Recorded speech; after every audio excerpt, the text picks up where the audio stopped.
नमस्कार। आज हम एक ऐसे टॉपिक पर बात करने वाले हैं जो जो बहुत से लोगों को सच कहूं तो थोड़ा डराता है। Stock market. हाँ, स्टॉक मार्केट में लंबी अवधि का निवेश।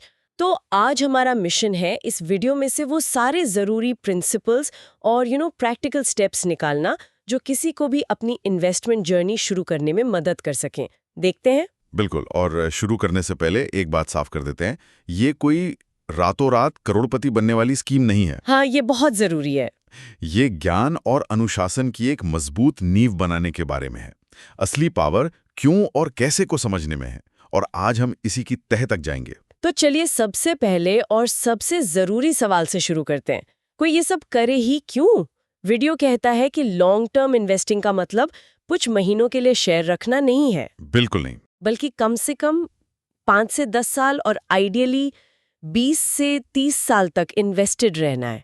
ये पोजिशनल ट्रेडिंग से बिल्कुल अलग खेल है। ये बहुत जरूरी डिस्टिंक्शन है। आप सिर्फ एक शेयर नहीं खरीद रहे, आप एक कंपनी में हिस्सेदारी ले रहे हैं। और वीडियो में इसके दो बड़े कारण बताए गए हैं। पहला है महंगाई, यानी इन्फ्लेशन को मात देना। आपका पैसा जो बैंक में पड़ा है उसकी वैल्यू हर साल कम हो रही है। और दूसरा जो सबसे पावरफुल कारण है वो है कंपाउंडिंग की ताकत। हाँ, और कंपाउंडिंग वाला जो उदाहरण है उसने तो मेरे होश उड़ा दिए। वीडियो के मुताबिक अगर 10 लाख रुपए 30 साल के लिए 6% की एफडी में रखे जाएं तो वो बनते हैं लगभग 57 लाख रुपए। ठीक है, जो बुरा नहीं है। हाँ, बुरा नहीं है। लेकिन अगर वही 10 लाख रुपए 15% की दर से बढ़ने वाले स्टॉक्स में लगा दिए जाएं तो 30 साल बाद वो बनते हैं 6.6 करोड़ रुपए से भी ज्यादा। एग्जैक्टली। ये सिर्फ नंबरों का फर्क नहीं है, ये लाइफस्टाइल्स का फर्क है। एक तरफ एक ठीक ठाक रिटायरमेंट है, और दूसरी तरफ शायद जेनरेशनल वेल्थ बनाने का मौका है। इसीलिए आइंस्टाइन ने कंपाउंडिंग को दुनिया का 8वां अजूबा कहा था। इसका असली मकसद है बड़े लाइफ गोल्स को फंड करना, जैसे कि फाइनेंशियल फ्रीडम। हाँ, फाइनेंशियल फ्रीडम, अर्ली रिटायरमेंट या बच्चों की हायर एजुकेशन। ठीक है, तो क्यू वाला पार्ट तो एकदम क्रिस्टल क्लियर हो गया, वो 6.6 करोड़ वाला आंकड़ा दिमाग में बैठ गया है।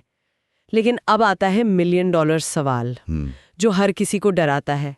हजारों कंपनियों में से वो सही और अच्छी क्वालिटी वाली कंपनी ढूंढने कैसे? क्या इसका कोई सीक्रेट फॉर्मूला है? वीडियो साफ कहता है कोई जादुई फॉर्मूला नहीं है, लेकिन एक साइंस जरूर है, जिसे फंडामेंटल एनालिसिस कहते हैं। Fundamental analysis. हाँ, ये बेसिकली एक कंपनी पर अपना होमवर्क करना है। वीडियो ने इसे एक बहुत ही आसान एक्रोनिम में समेटा है, MBV।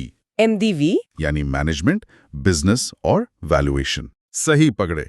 M for management, company चला कौन रहा है, क्या वो लोग कॉम्पिटेंट हैं, और उससे भी ज्यादा जरूरी क्या वो एथिकल हैं। अच्छा। वीडियो में एक बढ़िया रेड फ्लैग बताया गया है। अगर कंपनी लगातार घाटे में है लेकिन मैनेजमेंट की सैलरी आसमान छू रही है, तो मतलब कुछ तो गड़बड़ है। समझ गई। और बी फॉर बिजनेस, क्या हमें समझ में आता है कि कंपनी करती क्या है, उसका बिजनेस मॉडल क्या फ्यूचर प्रूफ है। अगर आपको किसी कंपनी का बिजनेस ही सिर के ऊपर से जा रहा है तो शायद वो आपके लिए सही लॉन्ग टर्म बेट नहीं है। और V फॉर वैल्यूएशन, मतलब नंबर्स। हाँ, अब आता है नंबरों का खेल।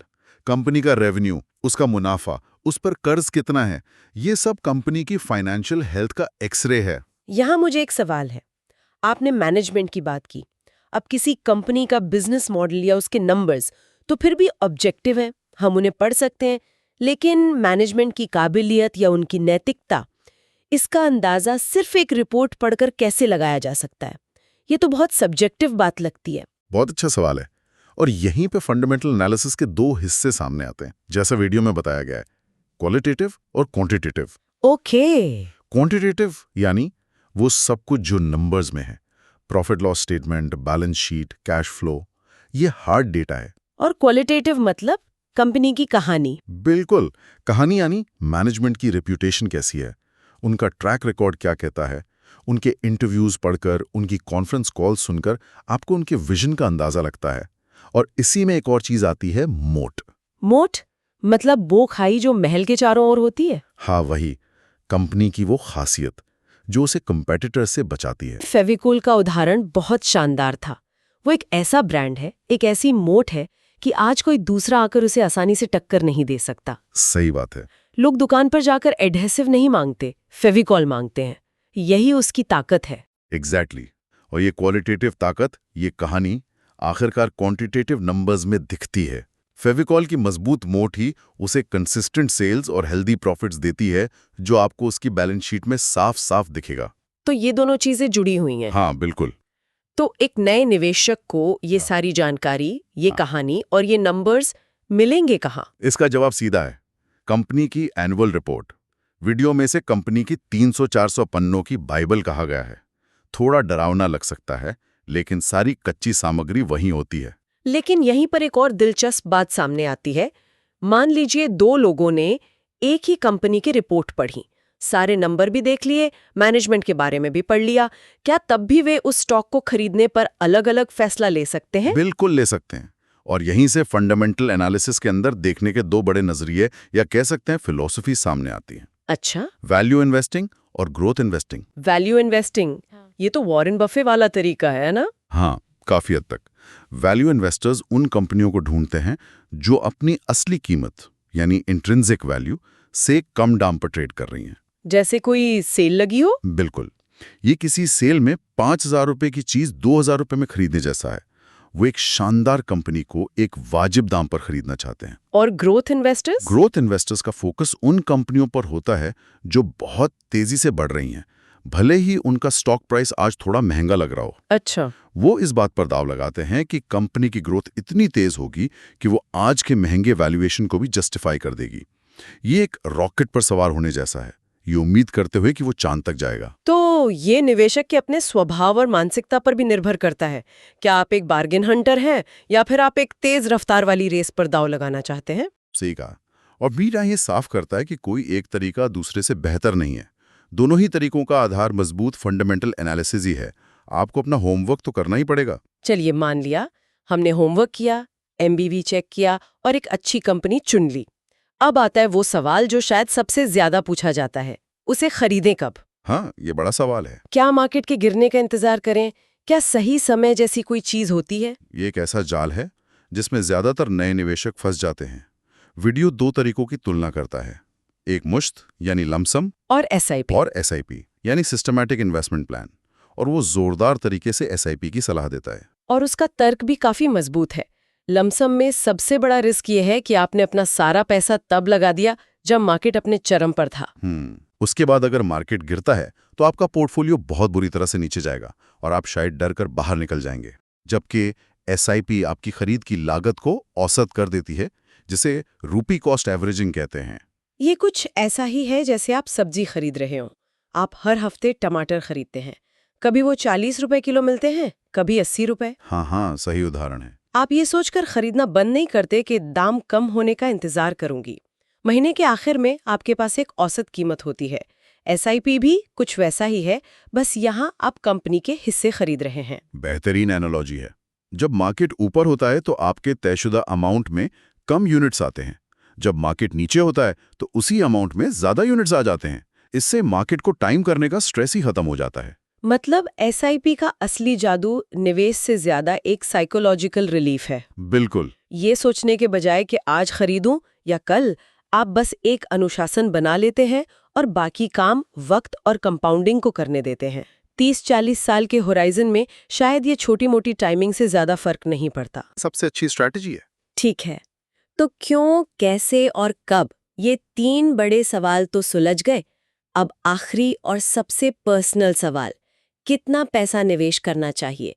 वीडियो में मशहूर 50-30-20 नियम का जिक्र है। हाँ, 50% आपकी जरूरतों पर, 30% आपकी चाहतों पर और 20% बचत और निवेश सेविंग्स एंड इन्वेस्टमेंट्स के लिए। लेकिन वीडियो ये भी सही कहता है कि ये सिर्फ एक स्टार्टिंग पॉइंट है, कोई पत्थर की लकीर नहीं। क्योंकि हर किसी की जिंदगी अलग है। किसी की सैलरी ज्यादा होगी, किसी की कम, किसी पर परिवार की जिम्मेदारी होगी, कोई अकेला होगा। और यहीं पर वीडियो की सबसे जरूरी सीख आती है।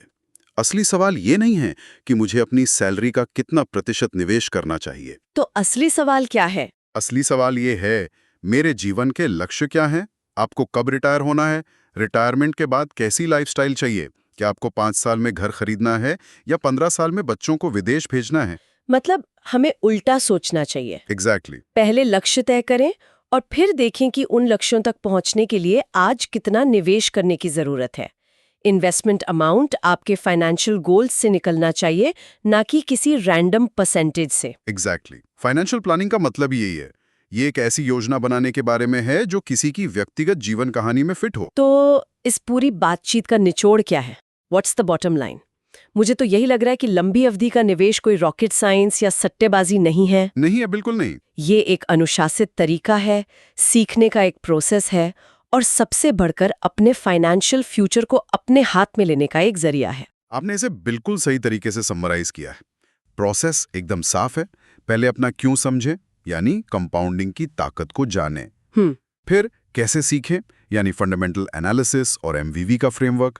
फिर कब पर फैसला लें, जहां एसआईपी ज्यादातर लोगों के लिए बेहतर है। और आखिर में अपने जीवन के लक्ष्यों के आधार पर तय करें कि कितना निवेश करना है। ये डरने की नहीं, बल्कि एम्पावर्ड महसूस करने की यात्रा है, जो हमें एक आखिरी विचार की ओर ले जाता है। जी। हमने इस पूरी चर्चा में इस बात पर बहुत जोर दिया है कि किसी कंपनी का विश्लेषण उसकी एनुअल रिपोर्ट और नंबरों के जरिए, यानी बाहर से, कैसे किया जाए। हाँ। लेकिन उन चीजों का क्या जो एक एनुअल रिपोर्ट आपको नहीं बता सकती? जैसे कि किसी कंपनी का असली इंटरनल कल्चर कैसा है। क्या वहां के कर्मचारी खुश और मोटिवेटेड है? क्या कंपनी सच में इनोवेटिव है या बस बातें करती है? ये तो जरूरी बातें हैं। बहुत जरूरी। आज के दौर में जब टेक्नोलॉजी इतनी तेजी से बदल रही है, किसी कंपनी की अप्रत्याशित बदलावों के अनुकूल होने की क्षमता उसकी लंबी अवधि की सफलता को कैसे प्रभावित करती है, ये वो चीजें जो बैलेंस शीट में नहीं दिखती।